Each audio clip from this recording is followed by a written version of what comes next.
This is not me. This is from, I should next time put the reference. It's Don Berwick, who is from the Institute for Healthcare Improvement, and stages in dealing with data. The data are wrong. I'm telling you, you hear that. And nobody comes out and says the data is wrong, do they? No. But you can hear, and you know they're coming from the data wrong. And then they're like, well, okay, the data's fine, but, it's really not a problem.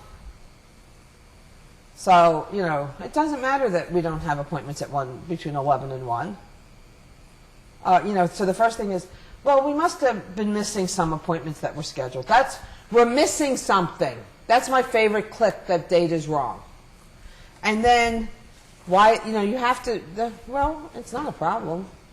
Really, that's the scheduler, and I'm just the nurse manager. And then you get to, yeah, the data's right. It could be a problem, but it's really not my problem. Well, how can we do anything about it? Patients come when they want. Well, do you take patients when they have their appointment, or do you take them when they walk in? Oh, I don't know. Well, let's look and see. Well, it looks like you take patients when they walk in. So do you understand why patients just walk in and are always early or late?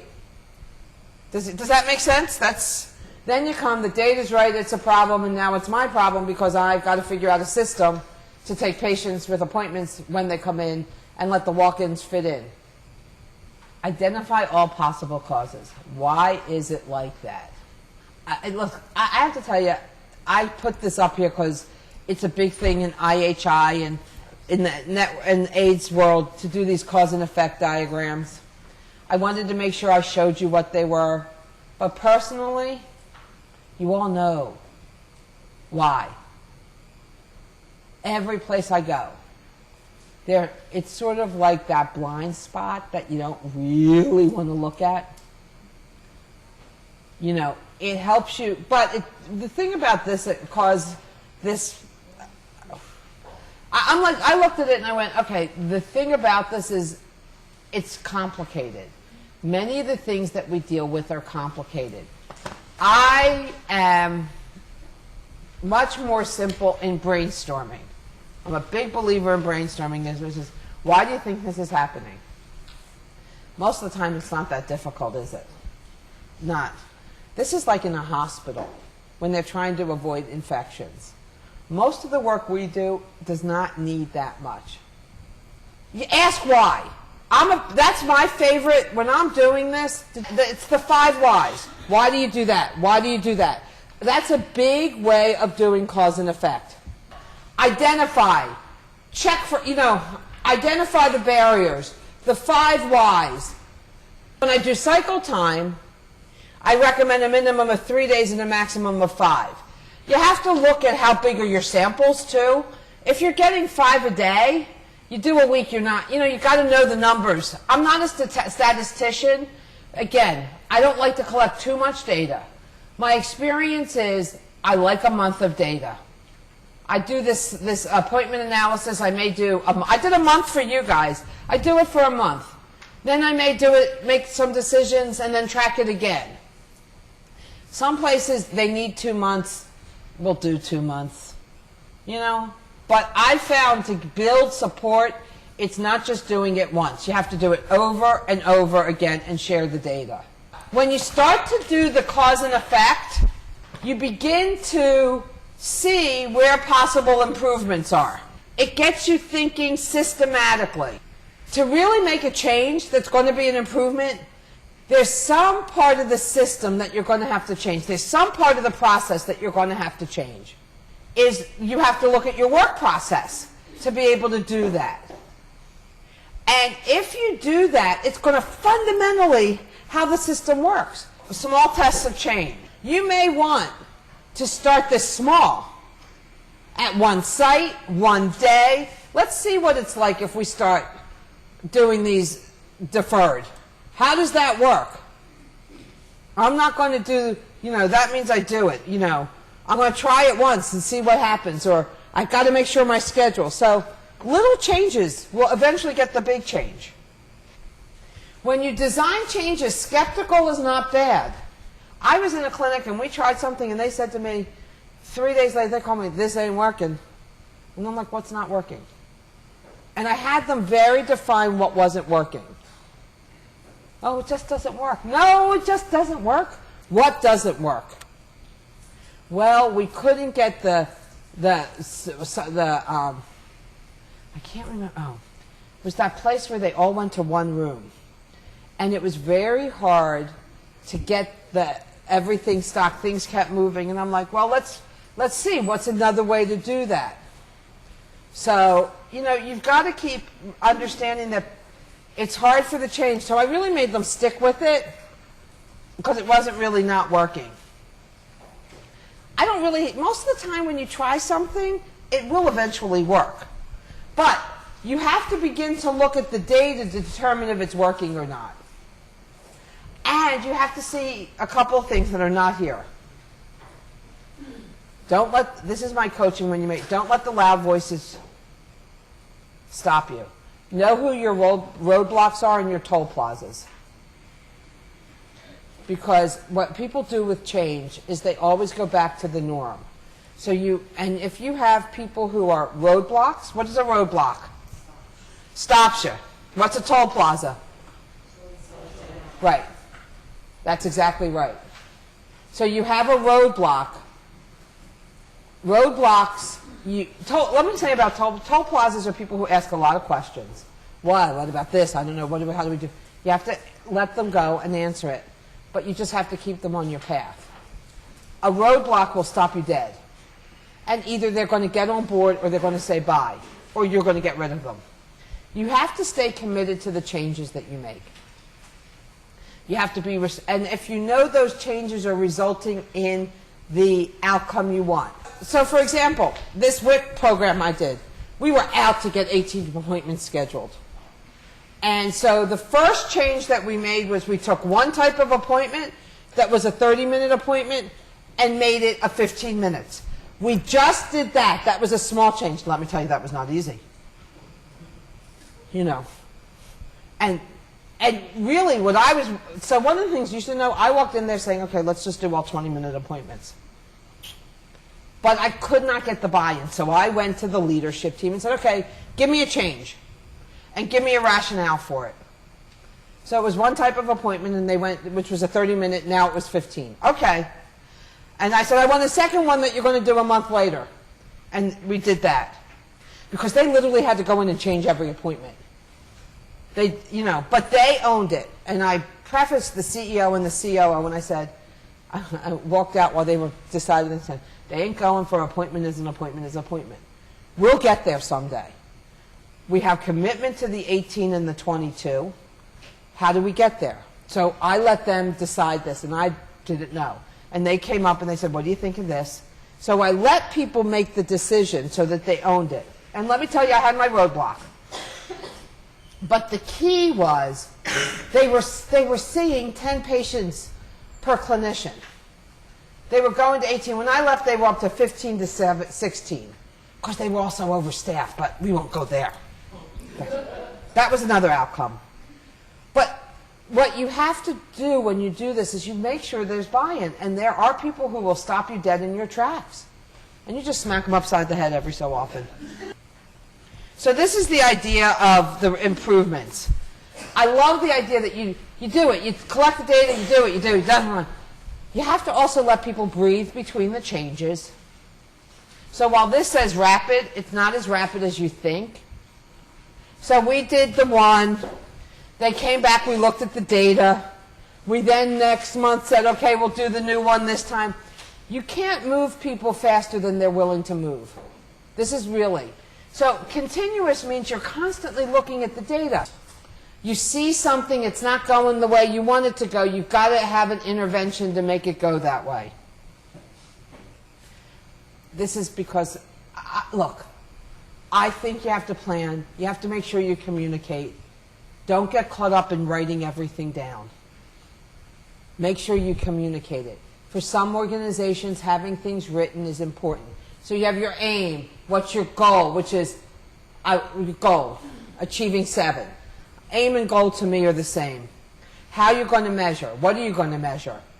What's the process you're going to change? Okay. And then you develop an action plan. But for me, developing an action plan also includes the data you're going to collect. You have to decide what kind of tracking you're going to do. What kind of data you're going to collect. If you have a goal, you've got to see every month that you're achieving that goal. You can't just slack off. So then you're here, you're ready, you're going to make the change, right? We did all of it. And part of the plan is to know what data you're going to collect. I like action, that's not there, it's just, all of you know how to do action plans, don't you? Keep this all simple. Speak in English. Because then you're going to implement the change. Oh, in there is a sample from the IHI about how to do the planning. And it really helps you. What's your goal? Describe your first test. Set the tasks up. I found this to be, it's right here, it's next to you. This little piece of paper. Again, don't get caught up in the paper, but it's that thinking that you want. What's your goal? What are the tasks that have to be changed? What's the data that I'm going to collect? What do I think is going to happen? See, for me, the key about CQI and the planning is, and this isn't anywhere, this has nothing to do with PDSA, to have a set of operational data elements that you collect on an ongoing, regular basis. So for me, it's a lot about tracking the number of patients seen by appointment types. If you're looking for specifics every day, that's a type of appointment. So one of the things is that you want to be able to, CQI is, I lost this, what happened? So I'm going to do this right now because when you're doing, things happen. So the first thing I want to do is use that data that I've been collecting to do what? What? Evaluate where you are. So what I'm going to do is use the data and really look at studying. Study. One of the key is we don't spend enough time studying.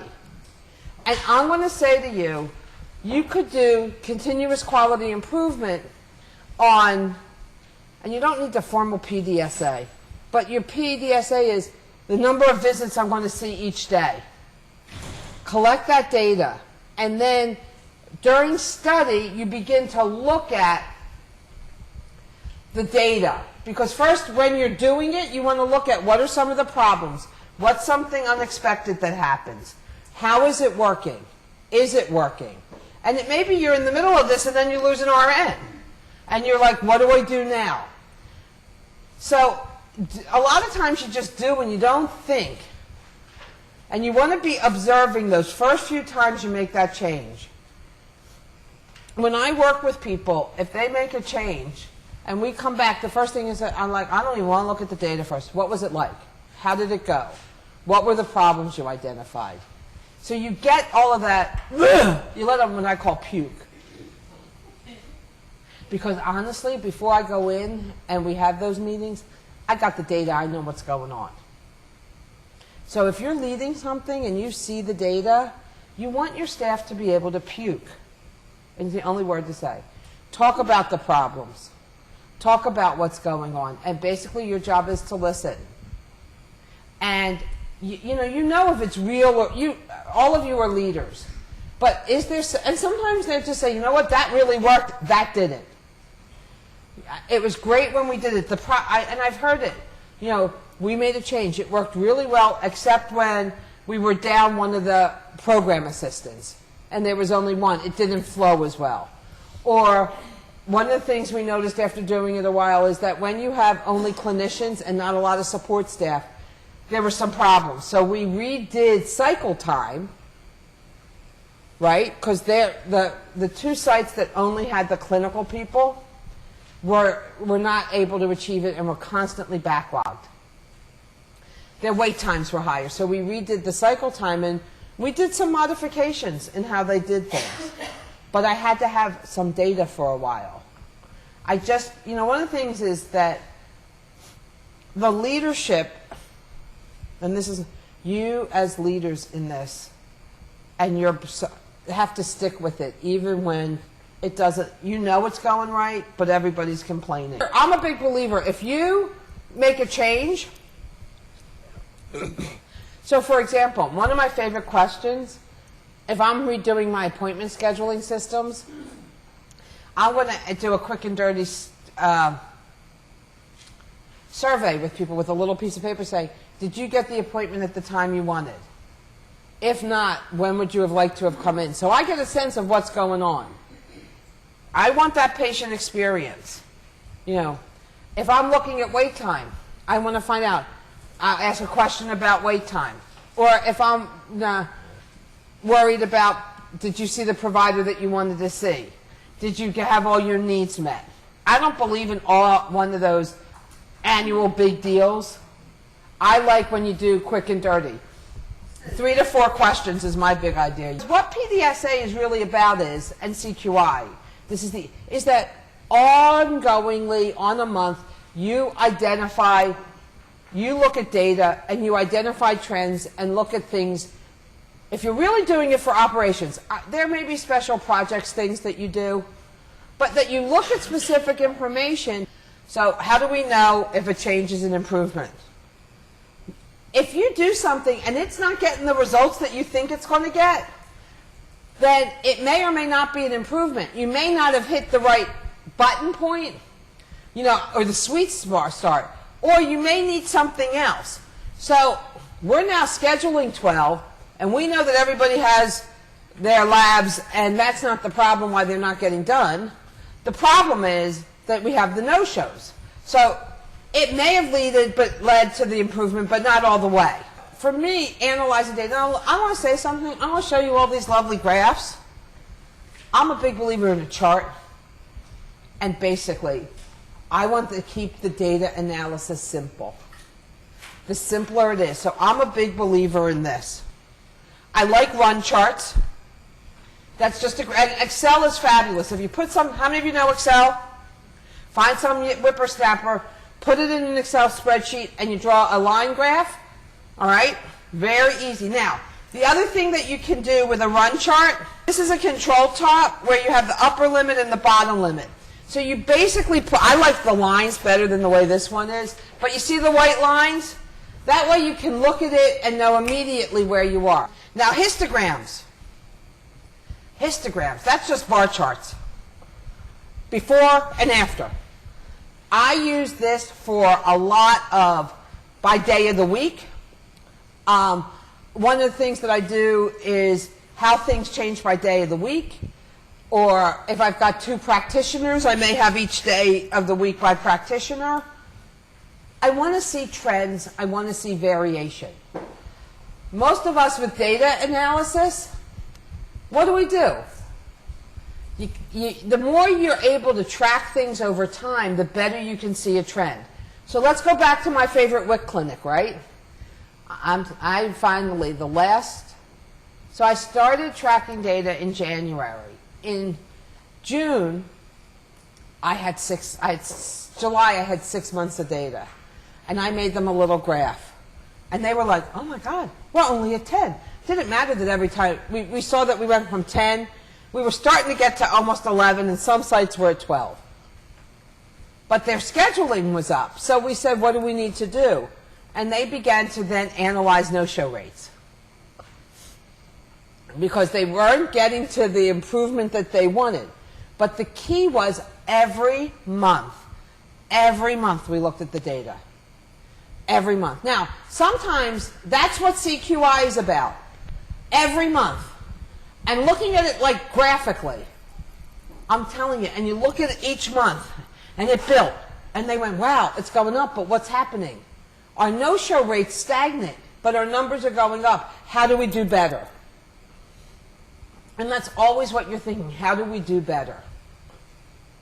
To me, CQI isn't as much about PDSA. It's about looking at the data, trying to figure out, as you can tell, I'm not really good at saying, this is how you do it. It's about studying and looking at the data. And if you're not sure what's going on, so we're making reminder calls, we're doing things. This is honestly, they noticed that Mondays was the highest no-show rate. And they made a change. And they decided to do their reconfirmation calls for Mondays.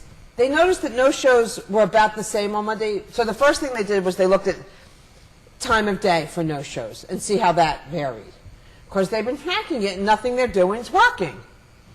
They tried that. They didn't see enough of a trend, but they were perplexed on Monday. So two of the pilot sites tried to do reconfirmations for Monday afternoon appointments Monday morning, and they double booked more on Monday morning because they knew they had a higher no-show rate. Well, one site had a dramatic change the first month. The other site, it was a little good. So I said, let's keep it going for another month. You know, that's why this is called continuous. The next month, they both really saw some big changes. But they also realized, you know, then they spread it to some other sites, and everybody kept looking at it and tracking the data. We didn't change any of the data that we tracked. It was the same. We looked at the no-show rate by day of the week.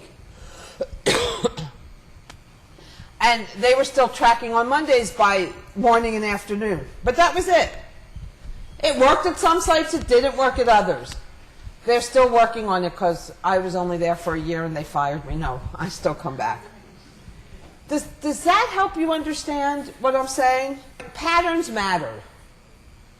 You're looking, you know, all of you are looking for patterns. This is the bell curve. Double peaks mean you have two heavy areas. You want to begin to think about if it's skewed, you know, if you're trending certain kinds of data, do you see a skew towards one way over time? If you're looking at the visits, if it's skewing, so for example, if I did the number, this is the number, this is by month, and this is the number of visits. If I saw it going up like this, that's good. If I saw it going like this, that's not good. Did we see a plateau? Is it straight for a while? Do we need to bump it in? How many of you like looking at data? Yeah, well, you know, for those of you not, this is my recommendation. Find yourself a good Excel person who loves it. That's what they did. And then they started to play with it and look at it different ways. So here's what you have to know about acting. Adopt,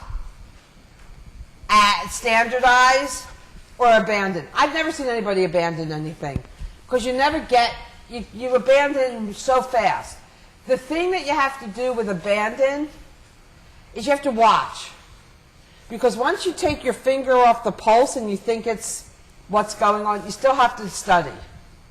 You always have to go back to studying and collecting the data, because if you don't have the data, you don't know what's going on. So these are some of my, what is not measured is not monitored. What is not measured is not monitored. Involve the staff. When I started with that health center, and I said, you're going to be starting to post data on the wall. Two of them looked at me like, let me just shoot you right now. Oh, they'll be so competitive. Guess what they're doing?